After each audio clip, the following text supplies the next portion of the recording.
So 2020 is almost over, and I think most of you guys are pretty much ready for this year to be over. I don't even know what to say. This is just one for the ages. I'm really honored that I got to live through this year, but wow, like crazy, crazy, awesome, and terrible here at the same time. But that means that the new music library directory is now available because I always release the newest version of it actually in December. So now that we're at the early part of December, I'm proud to let you guys know that the 2021 edition of the music library directory is now available. So I'll have the link for it below if you guys want to get the newest version of it. This year, there are 5 new companies that I've included into the directory, and I've also eliminated probably 8 to 10 of them that you just weren't in business anymore or they got bought out by another company. It happens from time to time, but I do update this directory every single year to ensure that you have the most up-to-date, accurate information as possible so that you know you're not sort of digging through the archives of something that was created 10 years ago and finding a bunch of outdated links and dead websites and all that kind of stuff. So hopefully everything in here is going to be the most up-to-date stuff that you could possibly want. Just so you know, if you get the music library directory, you will need to essentially do your own research. What the directory does for you, though, is it saves you tons of time in terms of, Google searching 300 plus companies that I have inside of this directory. So that can take a long time to try to find them all. Not every library is great at trying to get themselves discovered by the search engines, right? They're not like SEO wizards out there. They're just trying to do sync licensing. So even just trying to find these companies, and it's one of the most popular questions I get is, how do you find these companies you can partner with? Well, just getting this directory basically skips you through hours and hours and probably like days of research that you probably don't want to do. It's just going to take a long time to do it. However, when you get this directory, you still need to go in and research each company individually yourself and decide, is this somebody that I think I would be a good fit for? Is this a company that I think my music would be suited well for their kinds of clients that they have, what kind of placements they have, right? So you do need to obviously go through and decide which one is right for you. And just like in the previous editions of this directory, I include almost every single type of music library there is out there. Non-exclusive, exclusive. I'd say the vast majority, probably 60 to 70% of the libraries are exclusive though, so just be prepared for that. I do still think that is the way to go. I think that's the business model that is the most sustainable, and that's the one where you're going to find the most, like the highest quality business connections you can possibly get in this business is by having a committed, connected, exclusive relationship with a music library. So that's the vast majority of what we do. But there are a few royalty-free sites even in there. You guys probably know me. I'm not a huge fan of submitting my music to royalty-free sites, but I'm not going to sit here on some sort of a pedestal and say, well, you should only send your music to libraries that I think are worth sending to. Because if you find a niche and an avenue and a lane that you feel you could serve and make some money with, who am I to say you shouldn't do that? And you should absolutely explore every potential opportunity that you see out there for yourself. So that's why the library directory has multiple different types of structure deals in there, okay? Now, not every library, probably I'd say most of the libraries on their websites will not say if they're exclusive or non-exclusive. And I know it's really frustrating because it'd be great if you could just check on their website to decide, before I even make some music for you guys, can I expect one way or another?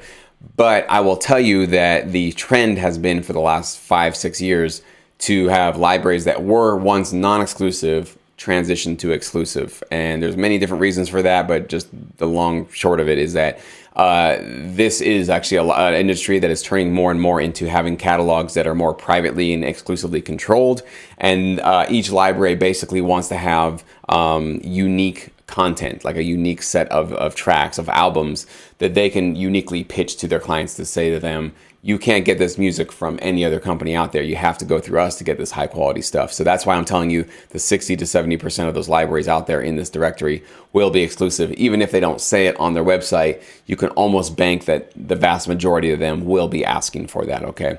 With that said, you can get it below. You can download it right now. It's available as a PDF download, so you can get it right on your smartphone, on your computer, your tablet, whatever you want. There's links to click on the websites of any of these music libraries. There's also phone numbers for most of them, so if you do want to give them a call, you can obviously do that. I don't necessarily recommend a phone call for the first initial contact. Some people think it's a good idea.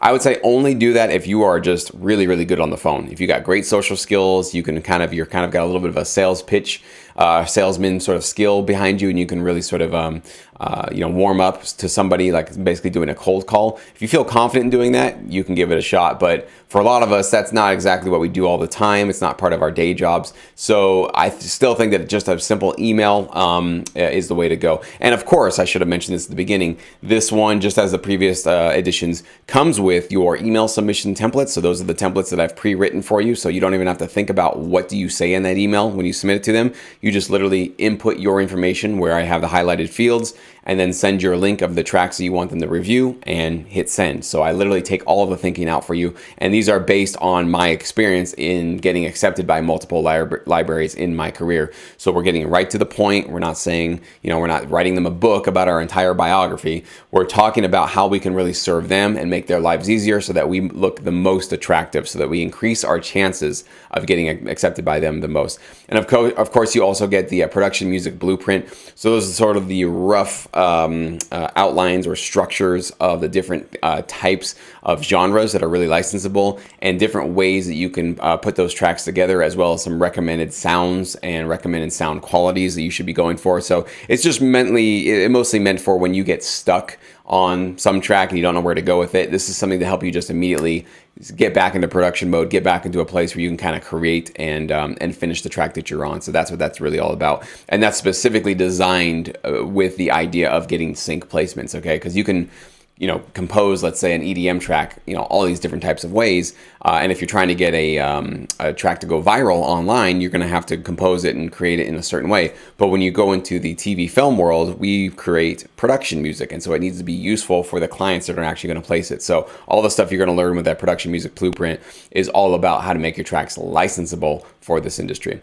All right, guys, the link is below, so go and get it. And let's make sure that our new year, 2021, is a lot better than 2020. Whatever happened in this year, we're going to make sure that this next year is going to be so much better and so much more just positive, I think. I mean, I don't want to be a negative Nancy. This year has actually been great for me. I've just became a father and had some great, awesome life experiences happen that has really made me grown. So I'm not all negative about this year. This year has actually been believe it or not, one of the best years of my life. But I know that, we're suffering, we're hurting. There's a lot of people out of work. This pandemic has not gone away. So there's a lot of stuff that's going on right now. So I wish you guys all the best and a happy, safe new year, obviously, as we get closer to January. And let's make 2021 one that's for the history books, that really we take a stand for our careers, for our journeys in this industry, and really do better than we did in the previous year. That's what this is really all about. All right, guys, we'll catch you next week.